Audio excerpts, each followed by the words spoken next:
يا فتاح يا عليم يا رزاق يا كريم، استر يا ستار. اه انا جاي اتكلم عن الفرقه دي اللي انا لابس الشيت بتاعها. يو نيفر ووك الون. احنا جايين نتخزوق الموسم ده، احنا جايين نتخزوق. السلام عليكم ورحمه الله وبركاته، ازيك يا شباب، عاملين ايه؟ اي حد داخل القناه دي احب اقول لك انك داخل القناه دي هي لسه بتبدا جديد، يعني احنا لسه على البلاطه، على الحداده، لسه بنتعرف على الكوكب هنمشيه ازاي. بس ان شاء الله يعني يتعرف لها اسم، ويتعرف البرنامج اللي انا هعمله ده اسم يعني. ما علينا، سيبك من ده كله. انت عامل ايه؟ اخبارك ايه؟ صحتك عامله ايه؟ هي اتكلم معاك، انا قاعد كاني قاعد، احنا قاعدين على مصطبه، اعتبر نفسك قاعد على مصطبه. بص يا سيدي الناس، انا عايز اتكلم عن الفرقه دي بس. يعني في الدوري الانجليزي انا مش هتكلم غير عن فرقه ليفربول. ليه؟ اصل في فرقه تانية جايه في السكه، اصل انت مش عارف، في خوازيق قادمون في الطريق. انا حاسس ان انا بتكلم عن نفسي يعني، ما علينا مش مشكله. يعني نتكلم عن ليفربول في الدوري الانجليزي. بقيه الفرق اللي انا بشجعها عاوز اتفرج بعدين في فيديو لوحده، تمام؟ بس خلينا النهارده نتكلم عن ليفربول. أم، ليفربول ما عملش صفقات، ده بدايه الكلام. ليفربول ما عملش صفقات وما عملش اي حاجه الموسم ده تذكر يعني كحاجه كبيره. هم عملوا صفقتين يعتبروا كويسين جدا، ماكاليستر في خط النص وسوبوزلاي في خط النص، وشكرا. بس ما عملوش حاجه تاني. باعوا مين بقى؟ خد عندك بقى، او مش مشوا مين، خد عندك اليكس اوكسيلي تشامبرلين اللي كان عندنا في مستشفى الازليه بتاعت ليفربول. نابي كيتا مستشفى ازليه برضه. عمه ميلنر او جده ميلنر دلوقتي، يعني هو جده ميلنر بيعمل كل حاجه في الملعب، بس كفايه عليه قوي كده، الحمد لله ان هو كفايه عليه كده فانه مشي يعني. تمام. روبرتو فيرمينو، وده انا زعلان ان هو مش بصراحه، يعني فيرمينو اللي لسه كان معاه فتره في ان هو كان ممكن يعمل اداء كويس في ليفربول، ولكن للاسف ما جددش عقده وحاليا بيلعب في الدوري السعودي وربنا يوفقه. تمام. مشوا مين تاني؟ هندرسون اللي احنا بقالنا قرن من هذا الزمن الوقت عمالين نقول له يمشي يعني، والحمد لله ان هو مش بفلوس، يعني ما مشيش ببلاش ببلوش كده. وفابينيو، حط لي نقطه بقى عند فابينيو دي شويه. ليه بقى؟ عشان لما انا هاجي اكلمك دلوقتي هكلمك عن الخطه اللي المفروض يورجن كلوب يمشي بيها. تمام. بس خلي الخطه دي للاخر ونخليها في الكلام في الاخر. ليفربول داخل الماتش بتاع يوم السبت قدام تشيلسي من غير ما يعمل صفقات كويسه كتير. ليفربول ناقصه حاجات كتيره. ليفربول من الصفقات الكتيره اللي كان المفروض يعملها عمل في خط الوسط، والحمد لله ان هو عمل. هو جاب واحد المفروض للمستقبل، والتاني المفروض ان هو هيشتغل دلوقتي برضه وللمستقبل، اللي هو 3 4 مواسم المفروض قدام. ولكن دول مش كفايه. احنا لو بنتكلم في نواقص ليفربول بجد، فليفربول بامانه عايز يعني شغل كتير. ليفربول عايز رايت باك حقيقي. ليفربول عايز سنتر باك كويس، يعني عشان خاطر البلاوي اللي بتحصل. ليفربول عايز ليفت باك يعوض روبرتسون، لان احنا عارفين ان روبرتسون خلاص. روبرتسون كويس، روبرتسون عمل اداءات كويسه جدا مع ليفربول، ولكن روبرتسون اللي بقاله موسمين مش كويس ومحتاجين ان احنا نجدد. تمام. حراسه المرمى انت مش عايز حد. اليسون شغال كويس جدا، وكيلر لو انت اقنعته ان هو يفضل موجود ده انجاز، ولكن انا بقول لك كيلر احتمال كبير يمشي، ولكن لو ما مشيش فانت معاك الاساسي والاحتياطي كويسين. فانت خط الدفاع بتاعك عايز يتفور بامانه على بلاطه. خط ليفربول في الدفاع عايز كله يتفور. هتقول لي انت عندك ارنولد رايت باك. ارنولد بقاله نص موسم اهو، داخلين في الموسم الجديد، ولما لعب مع المنتخب كمان ارنولد لعب ك مش رايت باك، لعب رايت وينج باك او رايت ميد، بيقلب للسنتر ميد.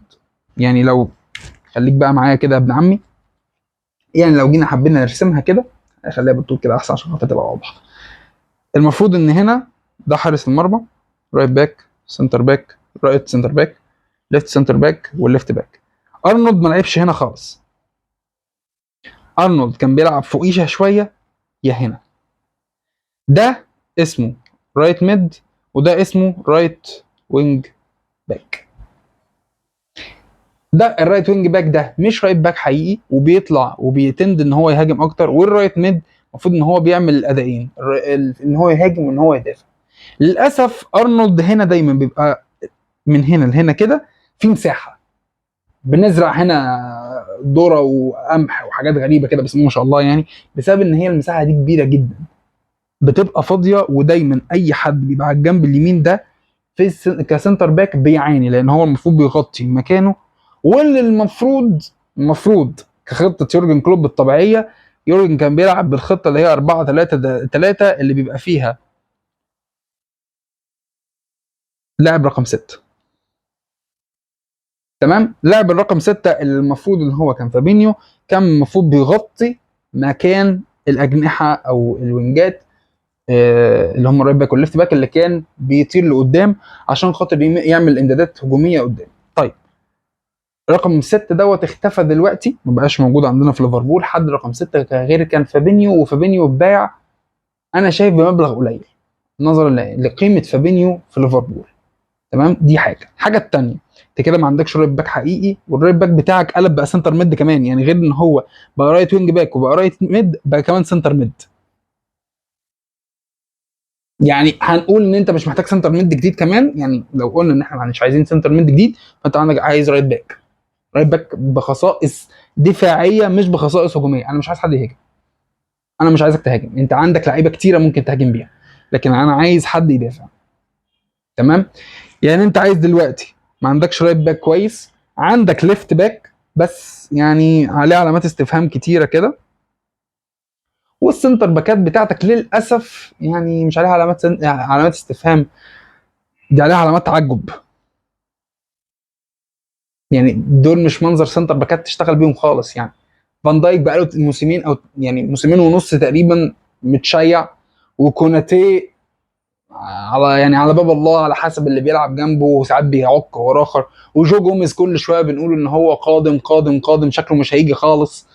فيعني من الاخر كده عايزين نتكلم بصراحه وبوضوح، انت عايز خط دفاع بالكامل، ده باستثناء الحارس، يعني الحارس هو الحاجه الوحيده اللي كويسه. ماشي، احنا كده بنتكلم في ان انت ما عندكش خط دفاع يسترك، ده اقل كلمه تتقال، خط دفاع يستر ليفربول ورا. انت عندك خط وسط كويس، سوري، نص خط وسط كويس، وعندك هجوم عظمه، الهجوم 10/10، تمام، حرفيا. ولكن لو قسمنا الملعب كده، بقول لك ايه، اعطيني دقيقه انظف الكلام ده ونعيد من الاول ونشرح اكتر، ايه رايك؟ رجعت لك تاني بعد ما نضف الدنيا شويه. بص يا سيدي الناس، زي ما قلنا ان النص اللي قداماني من الملعب كله، سواء بالسنتر ميدز اللي موجودين اساسا وهم كويسين، سواء سوبوزلاي، سواء ماكاليستر، تيجر الكارتانا لو راجع من الاصابه، حطيت ارنولد سنتر ميد، كل دول هيشتغلوا كويس قوي للهجوم. طب وبالنسبه للمنطقه اللي تحت دي يا حبيبي هنعمل فيها ايه؟ هنتخزوق عادي. سيبك، ركز معايا، ما عندكش ستة، ما عندكش رايت باك حقيقي في الدفاع، ما عند الليفت باك زي ما قلنا عليه علامة استفهام، والمدافعين عليهم علامة تعجب.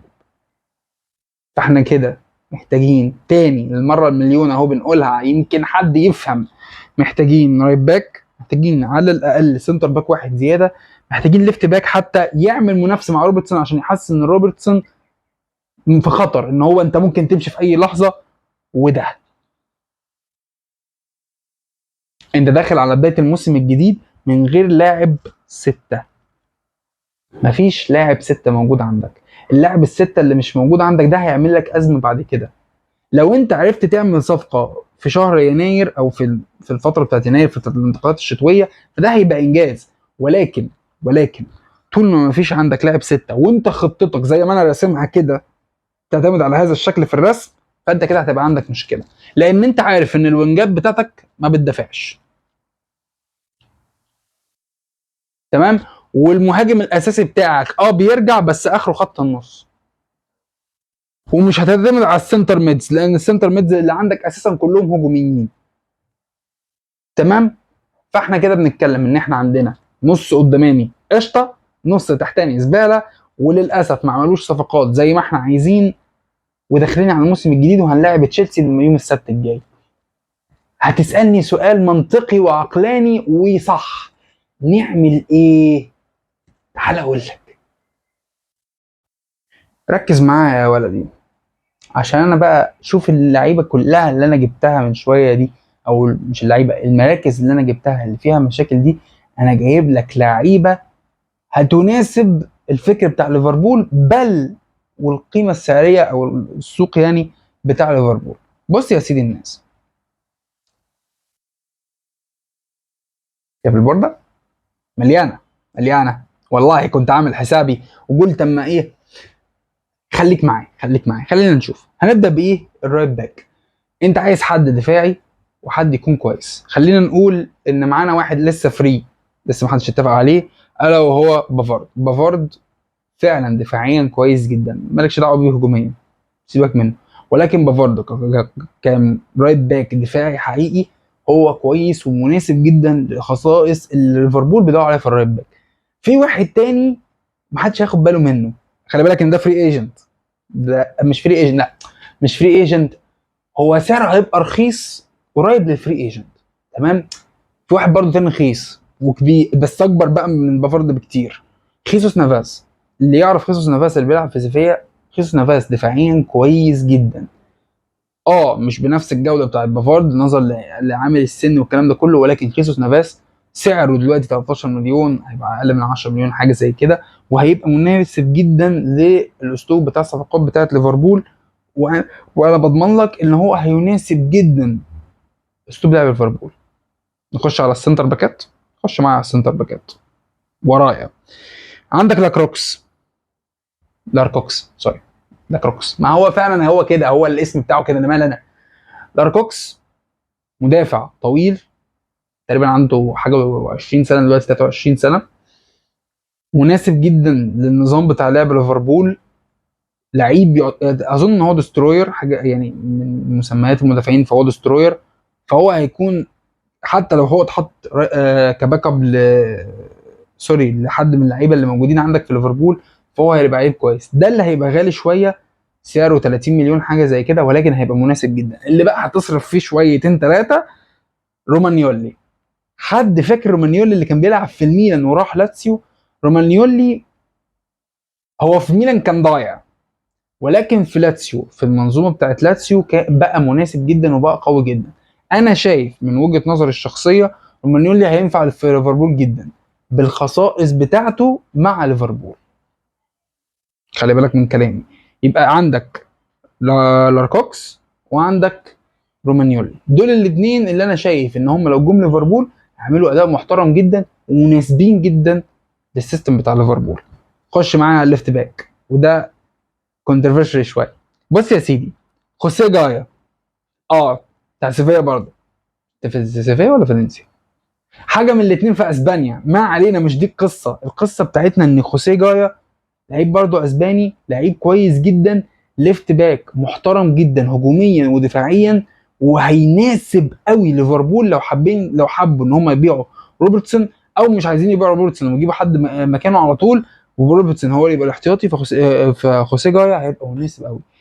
يا سيدي مش عايز تطلع بره انجلترا، او عايز حد من انجلترا عشان يبقى رخيص شويه، مع اني اشك ان هو هيبقى رخيص، في لاعب اسمه ميتشل، ده بيلعب في كريستال بالاس، ده ليفت باك ورايت باك برضه، ولكن عنده 23 سنه، يعني لعيب للمستقبل، لعيب سعره مهاوت شويه، تقريبا حوالي 20 مليون حاجه زي كده. فاللعيب حلو وكويس وهيبقى جامد للمستقبل لو انت عايز تطوره. تمام. ده لو انت في حاله عايز تمشي روبرتسون وعايز تجيب حد مكانه على طول، هيبقى خوسيه جاي. لو عايز حد للمستقبل وطبعا عايز تمشي تسيميكاس، فعندك ميتشل بتاع كريستال بالاس. انا مش عارف هو تقريبا مش عارف مش من كريستال بالاس ولا لا، بس ده على حد علمي انا وعلى حد ما انا دورت. نيجي بقى للمعضله الكبيره، ركز لي معايا بقى شويه. لعيب الرقم 6، انا مش عارف هو 6 ولا 8، يعني انا بالنسبه لي هو رقم 6 مش رقم 8. تمام. لعيب الرقم 8 بيبقى قدامه شويه. لعيب الرقم 6 اللي هو كان فابينيو ومشي، نجيب مكانه مين؟ لو عايز رأيي، في لعيبة كتيرة هتناسب الأسلوب بتاع الدوري الإنجليزي، وهتناسب الفكرة بتاعة يورجن كلوب في البوزيشن ده بالذات. وفي اسماء معايا ممكن ما تعجبكمش، ولكن انا بقول لك هي هتبقى مناسبه جدا. تمام. اول واحد من اكتر فريق بكرهه في الكوكب اتلتيكو مدريد، سنتر ميد اسباني، كوكي. ايوه، اللعيب ده بالرغم من ان هو، انا بكرهه، انا ما بحبوش على فكره، وهو كان تقريبا جزء منه هو وساول نيجيز تقريبا هم بسبب في ان ليفربول ساعتها كان خرج من دوري الابطال في مره من المرات. مش دي المشكله، مش دي مشكلتي. انا مشكلتي ان هو لعيب كويس جدا، لعيب قوي جدا. تمام. وينفع مع ليفربول في البوزيشن رقم 6 ده كويس قوي. ده اول واحد. وعلى فكره مش هيبقى غالي، هيبقى يعتبر رخيص برضه نظرا للسن والكلام ده كله. تقريبا هو في اخر فتره في عقده، فممكن ان انت، انا مش عارف، مش متاكد من حته اخر فتره في عقده دي، بس اظن هو في اخر فتره في عقده. فانا بقول لك اهو، كوكي هيناسب جدا ليفربول. عندك واحد تاني لسه ما حدش تعاقد معاه، ماركو فيراتي. انا ما سمعتش هير وي جو ماركو فيراتي لاي حد لسه. فكده ماركو فيراتي لسه فين؟ في باريس سان جيرمان. فبقى معناه ان انت ممكن تروح تتفاوض مع باريس سان جيرمان وتجيب منهم ماركو فيراتي. ماركو فيراتي بالرغم من سنه فهو لاعب محترم جدا في البوزيشن بتاعه، ولاعب تقيل، خبره واسلوب ومناسب جدا لليفربول. وعلى فكره إن ما اظنش ان هو هيكلف ليفربول كتير. اخر لاعب، وانا بقول لك ده بقى اللي هو الناس كلها هتبص له تشتمني يعني، سيسوكو. حد فاكر سيسوكو؟ يعني اللعيب ده كان بيلعب في توتنهام وكان عامل لنا مشاكل كتيره، وتقريبا يعني كان لعيب صعب، لعيب تقيل في البوزيشن بتاعه. تقريبا بيلعب دلوقتي مع نينت الفرنسي، او مش عارف انهي فريق يعني. هو تقريبا بيلعب في فريق في الدوري الفرنسي، مش في دوري من اللي هو اللي انا عارفهم او اللي انا بتابعهم كتير. فبقول لك لو انت جبت سيسوكو، سيسوكو هيبقى رخيص مش غالي خالص اطلاقا. سيسوكو هيبقى جامد جدا، هينفعك قوي. بل وما بيعترضش ان بسبب اظن عامل السن، مش هيعترض ان هو يبقى بديل. ولكن انا بقول لك اهو، لو انت جبت سيسوكو ممكن تستغنى عن ان انت تشتري لعيب زياده في موضوع لاعب 6 ده. بس انا بالنسبه لي لو انا هقول مين الصفقات اللي انا احب اجيبها الفتره دي، انا بالنسبه لي، انا عارف ان بفرض احتمال كبير يروح مانشستر يونايتد ده على حسب ما انا قريت. انا هروح اجيب خيسوس نافاس، مش هدفع فيه كتير. لعيب كبير جدا في السن، بس انا بقول لك هيناسبك جدا جدا جدا، وهيديك موسم او موسمين كمان كويسين على ما تلاقي لعيب شاب يكون كويس. تمام. لو عايز كمان تجيب حد زياده هتجيب واحد في السنتر باك، وانا بقول لك روح رومانيولي. رومانيولي هيديك الخبره، هيديك الاداء كويس، حتى لو بتقول ان هو هيعك مع الباقيين. فتخيل انت يعني، انت كان عندك فان دايك كويس قلب ببطه بلدي، وكوناتي انت جايبه شاب في ماتشات شوحنا خالص فيها، وجوميز بقالنا 3 4 مواسم بنقول له يا رب يا هادي تيجي يا عمنا يعني.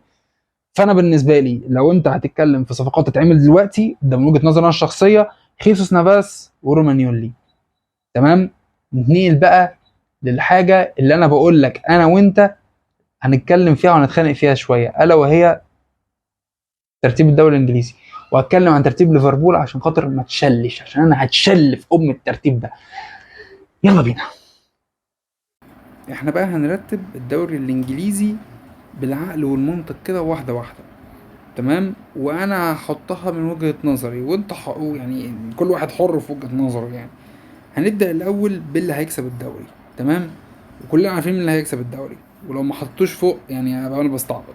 مانشستر سيتي هو اللي هيكسب الدوري. نيجي بقى للتوب فور اللي هو من 2 و3 و4. من وجهة نظري المتواضعة وانا شايفها هتحصل، ارسنال هيبقى المركز التاني. ارسنال عمل صفقات محترمه جدا الموسم اللي فات ده، او بدايه الموسم الجديد، عشان بدايه الموسم الجديد عمل صفقات كويسه تخليه فعلا يستاهل ان هو يكون في البوزيشن ان هو يبقى المركز التاني. على فكره هتبقى اقرب من السنه اللي فاتت، ممكن تبقى فرق نقطتين، نقطه، حاجه زي ما كان بيحصل مع ليفربول كده. تمام. في المركز الثالث، وده وجهه نظري برضو، انا شايف ان اليونايتد هيبقى مركز ثالث. بص، ليفربول ويونايتد اعداء، بس في حاجه، يونايتد الموسم ده داخل وهو على الاقل 90% جاهز شويه. دلوقتي يونايتد بقى عندهم حارس مرمى محترم اكتر بكتير واحسن بكتير من دخيا، دي انا ما اعترضش عليها ابدا. كمان عندهم دفاع بقى احسن بكتير، خط الوسط هيتطور مع مشيان فريد ومرابط لما يجي والكلام ده كله. انا بقول لك وجهة نظري الشخصية، يونايتد هيبقى مركز تاني، مركز تالت، مركز رابع وربنا يستر ليفربول. يا رب يا رب نرجع يا اخي يا سيدي مركز رابع ونلعب في الشامبيونز ليج. يعني انا مش هستحمل ان انا العب تاني في يوروبا ليج. يعني الموسم ده يوروبا ليج ماشي، انما موسمين ورا بعض يوروبا ليج ليفربول منظرها وحش شويه. من بقى الخامس والسادس تقريبا على فكره، يعني ممكن في حد ممكن يخش يبقى يبقى في اسمه ايه تشامبيونز ليج الموسم الجاي، مش هيبقوا اربعه، ممكن يبقوا خمسه على حسب ما انا سمعت.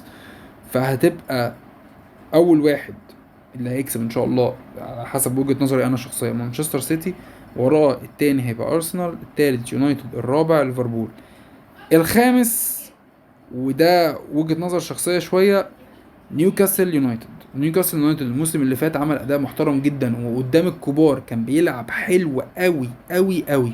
الموسم ده جايب لعيبة كويسة جدا ولاعيبة محترمة جدا، وانا بقول لك هيرخم، بس ما اظنش ان هو هيخش في ان هو يبقى من توب فور، هيبقى المركز الخامس. في المركز السادس توتنهام. توتنهام معلهوش ضغط الموسم ده، ما عندهوش مدرب غريب مثلا او مدرب تقيل، يعني مش جوزيه مورينيو، مش كونتي، مش حد تقيل. تمام. ومعاه مدرب ما اول مره نسمع عنه في طبق اليوم. فانا بقول لك هيطلع مركز سادس، مش هيخش في الشامبيونز ليج، بس انا هقول لك مركز سادس. السابع بالنسبه لي انا هيبقى تشيلسي. تشيلسي بالرغم من الصفقات الكويسه اللي عملوها الا ان حصل لهم اصابات رخمه قوي قوي قوي. في الدفاع جالهم اصابه لواحد من اهم مدافعينهم، وفي الهجوم كريستوفر نكونكو اتصاب اصابه طويله شويه، مش كمان مش هيلعب في اول ماتش يوم السبت. فانا بقول لك احتمال كبير تشيلسي هيبقى مركز سابع، هيبقى كويس احسن من الموسم اللي فات بكتير، بس مش هيقدر ان هو يخش في التوب 6. ده وجهة نظري الشخصية يعني. نخش على الميد تيبل، دي الجزء اللي تحت ده كله بقى، دي عركة شوية. ماشي، خلينا نخلصها. انا بقول لك اهو، رقم 8 استون فيلا. بالصفقات اللي عملوها دي لو ما بقاش 8 بقى بيستعبط بصراحة يعني. تمام. خش على اللي بعد كده. رقم 9 برنتفورد، ورقم 10 برايتون، رقم 11 ويست هام، رقم 12 وولفز. ده الترتيب بتاعهم كده. تمام. الحته بقى اللي من تحت اللي في الاخر، تمام، من 13 ل 17 عندك نيوكاسل يونايتد، بيرنلي، و بورنموث كده 13 وال 14 وال 15. تمام. ال 16 بالنسبه لي انا برنتفورد، وال 17 هيبقى فولهام. انا بقولك من دلوقتي اهو فورست هيعاند بس مش هيقدر يطلع عن، يعني مش هيكمل في الدوري الموسم من ده، يعني الموسم اللي جاي مش هيبقى معانا. لوتن تاون هو جاي عشان ينزل اساسا، وان شاء الله باذن الله ايفرتون تنزل عشان انا زهقت. ما تكملوش يا ايفرتون، انا بكره ايفرتون بجد. ايفرتون دي عامله زي العقده في المنشار، كل ما نقول خلاص اهي هينزل خلاص ما يعني خلصنا، لا، انا قاعد لكم، انا قاعد على قلبكم. الترتيب الدوري نعيده من اول وجديد زي ما قلنا، سيتي هو اللي هيكسب، ارسنال تاني، مانشستر يونايتد تالت، ليفربول رابع ان شاء الله، الخامس نيوكاسل، السادس توتنهام، السابع تشيلسي، الثامن هيبقى استون فيلا، التاسع برنتفورد، العاشر برايتون، ال11 ويست هام، ال12 وولفز، ال13 كريستال بالاس، ال14 هيبقى كريستال بالاس، ال14 هيبقى بيرنلي، ال15 هيبقى بورنموث، ال16 هيبقى شيفيلد يونايتد، ال17 هيبقى فولهام، والاخر ثلاثة اللي هينزلوا فورست، لوتون تاون، وايفرتون. ده وجهة نظري انا الشخصية، وقولوا لي رأيكم بعد كده في الكومنتات، ويا رب يعني نتوافق في حاجة مع بعض يعني. خلينا نختم الفيديو بقى بشوية كلام كده حلو. ترتيب الدوري ملوش علاقة بأنا نفسي في إيه، أنا نفسي إن ليفربول ينافس على الدوري. ونفسي ان ليفربول يكسب اليوروبا ليج، نفسي ان ليفربول يكسب على الاقل كاس كمان. مش بقول لك اكسب الدوري، لان الدوري كده كده مش هتعرف تكسبه الموسم ده، صعبه جدا انك تكسبه، خاصه مع صفقات ارسنال الثقيله واليونايتد والسيتي. صفقات استون فيلا اللي هترخم بيها علينا، صفقات توتنهام اللي مستخبيه من تحت لتحت، صفقات نيوكاسل اليونايتد اللي ممكن يخليك ما تطلعش تاني تشامبيونز ليج الموسم ده. انا بقول لك ليفربول الموسم ده هيبقى اصعب بكتير من الموسم اللي فات. اتمنى من وجهة نظري انا الشخصيه ومن امنياتي انا الشخصيه ان ليفربول ينافس على الدوري، مش لازم يكسبه، يكسب اليوروبا ليج، ده اساسي. ما ينفعش تبقى انت ليفربول ما تكسبش اليوروبا ليج، دي هتبقى عيبه في حقك. تكسب على الاقل كاس من الكؤوس، تنافس وتبقى فرقه كويسه تاني. انت ما عملتش صفقات كتيره، خلاص مش هنحاسبك عليها. انا قلت لك اللعيبه اللي ممكن انت تجيبهم، وانا بقول لك ما حدش منهم هيجي، تمام. ممكن يعني في اضيق الحدود نلاقي صفقه بومينج مره واحده، ولكن انا بقول لك امنيتي الشخصيه تنافس، تكسب يوروبا ليج، تعمل صفقات يا في يا في الفتره الصيفيه يا في فتره الشتاء. يا ريت في فتره الشتاء تكون صفقات سريعه. على العموم، شكرا على المتابعة، ويا رب يكون الفيديو عجبكم. ده كانت وجهة نظري، وزي ما قلت لك احنا لسه بنبدأ، فربنا يستر واشوف اسم البرنامج او اسم الحاجة اللي انا بعملها دي. شكرا لحسن الاستماع. يا ريت لو عجبكم الفيديو تعملوا لايك، لو عايزين حد يشوفه معاك ويشوف الرأي ويقول رأيه تعمل له شير، ولو ليك تعليق او ليك فكر معين عايز تقوله اكتبه في الكومنتات، انا بحب اسمع الناس كلها. شكرا ليكم. السلام عليكم.